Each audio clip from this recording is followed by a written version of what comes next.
OLA owns the world's biggest electric scooter manufacturing facility, the Future Factory. Their factory is targeting a future disruption in the market with their recent electric scooter model, OLA S1 Pro.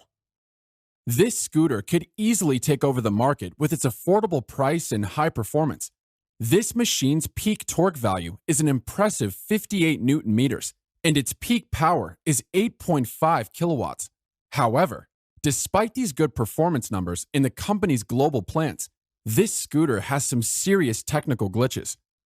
Will it be able to live up to its hype? Let's explore. The OLA scooter runs on an internal permanent magnet, IPM motor. These electric motors have permanent magnets embedded deep inside their iron rotors. The IPM motor is a great choice, as it has high torque-to-weight ratios. When we compare the IPM motor with the BLDC surface mount motors used in most other e-scooters, the IPM motors give higher torque for the same volume because of the additional reluctance torque the IPM's iron rotor provides, which is why you get greater acceleration when you start your OLA scooter. The IPM motor requires an AC supply for its stator winding. To supply this power, OLA uses the banana battery pack, which is a collection of tiny cylindrical NCA cells.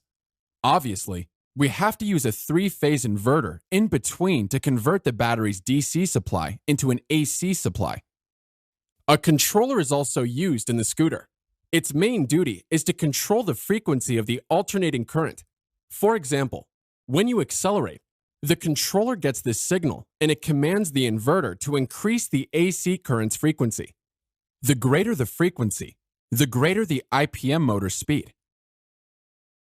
Let's keep these electronics components inside the scooter. The bulky inverter and the other electronics, that's working as such a protruding and irritating part on your OLA scooter. The controller not only commands the inverter to change its frequency, it is the OLA scooter's brain. The controller handles the scooter's amazing software controls, such as password-enabled driving, navigation, speed modes control, and many other cool features. Now, let's drive this scooter and check for its noise. The OLA scooters are so silent, you won't even notice it.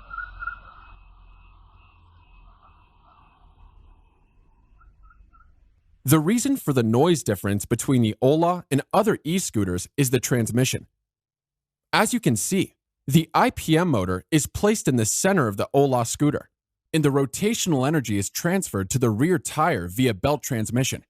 This is a single-stage transmission. Other scooters, for example Aether, use a two-stage transmission system to get high torque, so the increased number of gears results in extra noise. OLA can manage with a single-speed transmission because the IPM motor inherently gives a good torque output. Have you ever wondered why OLA places the motor in the center and not directly in the tire as a hub motor? The reason is the sprung to unsprung weight ratio. Let's explore this important concept. The sprung weight is simply the weight of components resting over the suspension springs, as shown here, whereas the unsprung weight is the weight after the springs. If the ratio of sprung to unsprung weight is high, you get good travel comfort over speed bumps and potholes.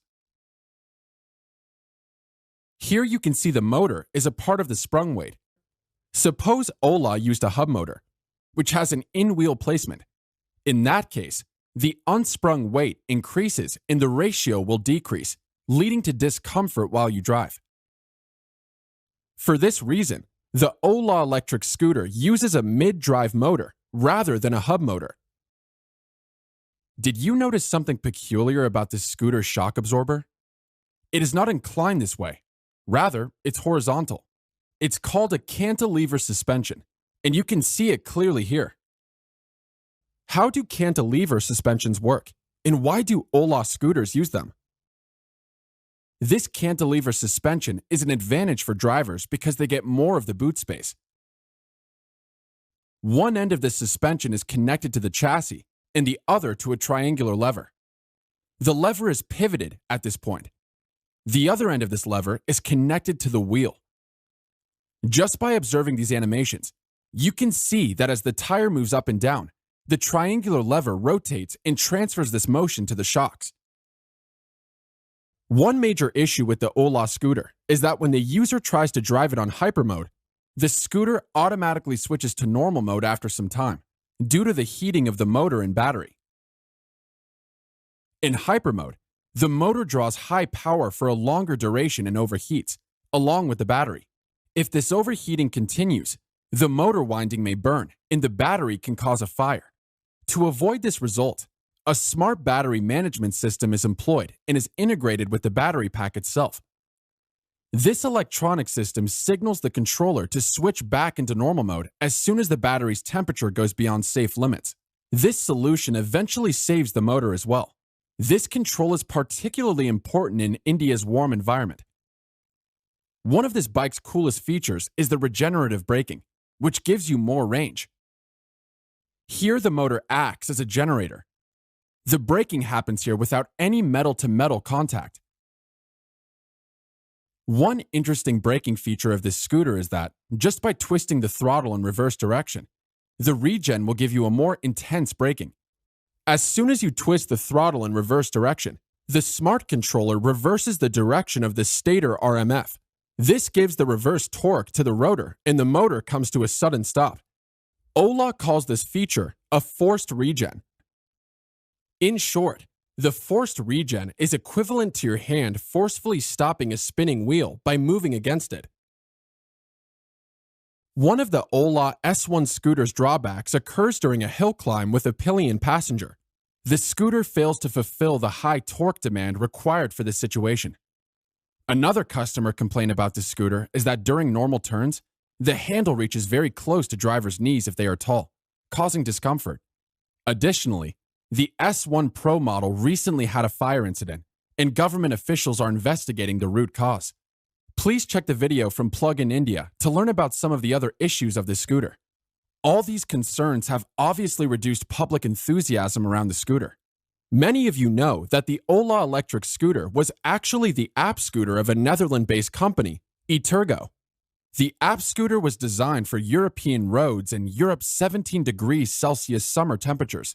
OLA's owner, Mr. Bavish, had to make huge modifications in the scooter's design to make it viable for India's bumpy roads and summer temperatures of up to 40 degrees Celsius. They spent a whole 1 year to redesign the scooter for the Indian conditions. 1 year of R&D is obviously insufficient to effectively achieve these adaptations. We hope with 1 more year of effort, the company can deliver a top-notch, affordable electric scooter. OLA even has plans to release this scooter in the global market. To get a complete picture of the OLA scooter's other engineering achievements and additional drawbacks, please check this detailed video from Plug-in India. We hope you like this video. Thank you.